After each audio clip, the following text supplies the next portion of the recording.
2018 included a lot of reporting on predatory land contracts, where out-of-town companies buy abandoned Youngstown homes and resell them for much more than they're worth. On Wednesday, City Council will vote to regulate the contracts, but two groups say the law doesn't go far enough. First News anchor Stan Boney explains what they'd like added.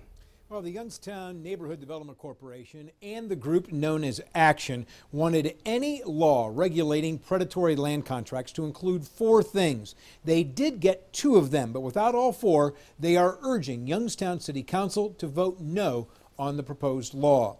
Now, the law would regulate all deals on homes in Youngstown which are bought on what the law calls land installment contracts. YNDC has been telling us for a while that a South Carolina-based company called Vision Properties has been dealing in these contracts where people pay, say, $80,000 for a $5,000 house. They're required to fix it up, and when they can't, they lose everything.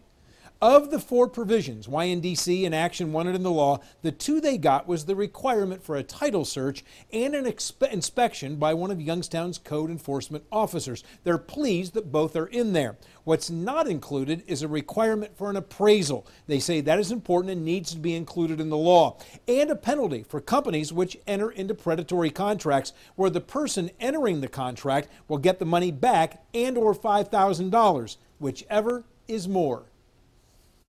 We do not know why. It may have just been an oversight. It may have been deliberate. But after review, we found that those are two things that we just cannot live with because they are very important, like I said, to the people that are being taken advantage of. And we only got that on Friday, and so we want the city council to reject that, and we want a second reading.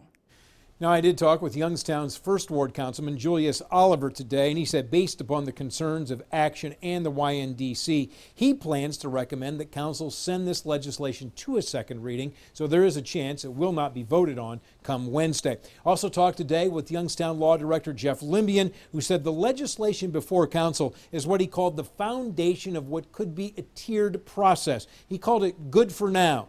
He says that the city does want to work with both Action and YNDC and that more can be added to the law in the future. Live in the newsroom, Stan Boney, WKBN 27 First News.